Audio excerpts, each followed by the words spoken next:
Hello and welcome to another Life with Limits. I'm afraid this quality of the webcam is terrible and it just seems to be getting worse, and I think that the microphone is also getting worse as well, so I'm going to have to look at getting a new camera, I think, for my vlogs, because this is just rubbish. But anyway, yes, a new episode of Life with Limits, and it's a bit of self-reflection, I think. There comes a time for me when, usually when I've been ignoring my body and my recovery needs and my own general needs for some time, in which that I feel that life is just sort of weighing down on me, and I get sort of it's like I'm in a valley and I'm shrouded by this fog of frustration and disappointment with myself, in that I'm generally just with myself, if that makes sense. It's just that it's not depression, at least I don't think it's depression. It's not. It's not. No, it's not. Because I get low, and everybody gets low. But I get low, and when I get low, I avoid doing things to. I avoid doing.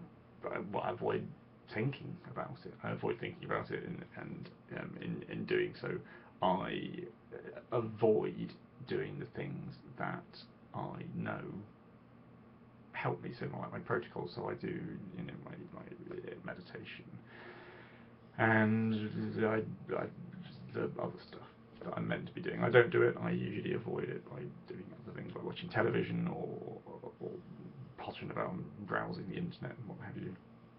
And that in itself makes things worse because it's not helping me, and I get cross with myself because I'm not doing the things that I ought to be doing, and I generally become hard on myself. I've always been quite hard on myself, but I know that's not helpful. And I know that I ought to be more compassionate and forgiving towards myself, and I get cross because I'm not being compassionate and forgiving towards myself, which doesn't help things either.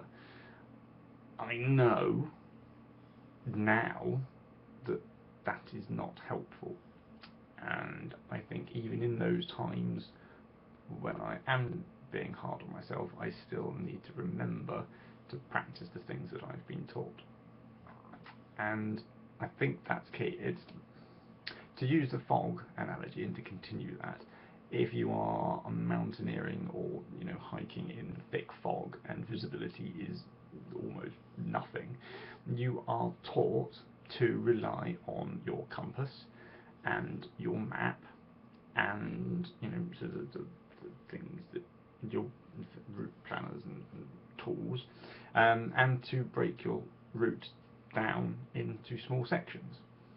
The same applies to, I think, this sort of situation, in that I need to rely on the tools that I have at my disposal. So I need to rely on my meditation and my EFT and my pacing, if I do that sort of thing. Generally not overdoing it. I need to rely on my training, and to not focus too much on the huge journey, but more on the little sections of progress. I think that's key, and I think that's important. But it's so difficult when you're just with yourself. I need to stop being with myself and be more with myself. So I think that is going to be my next. Well, I think that's going to be not my next. I think that's going to be my most pressing issue, to look at myself better and to try and be more compassionate, to try and be more forgiving. And hopefully that will help iron out the peaks and the troughs that I have, and hopefully get me out of the fog.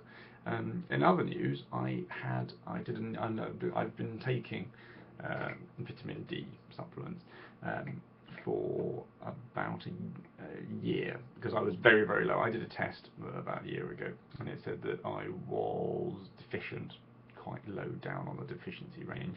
I think it was a reading of, we'll call it, I think it was 16.5, which was bad, which was, I think, 1 point above severe deficiency. And I did a test recently, and it's gone up to 70, which is well within adequate. So I'm very pleased about that. So that's a positive. So the supplements are doing something, and that's good. I'm going to finish it there, because for once this video is going to be quite a short one. I am going to look into getting a new camera if I can sort out funds and what have you. But yes, I'm going to look into it because I'd like to vlog more. And I do appreciate everybody who watches the videos. If you like them and you find them helpful, please like. If you have anything to say, please comment. I like reading the comments. I do read all of the comments. Sometimes I don't reply to all of the comments. I do. Part of the avoiding thing, I tend to avoid emails and all just generally stuff surrounding things, and I apologise to those people who I don't reply to, even on my blog and on here, but you know, I do read everything that comes my way. And yes, so thank you very much for watching, and this has been another Life with Limits, and I'm going to Toodaloo.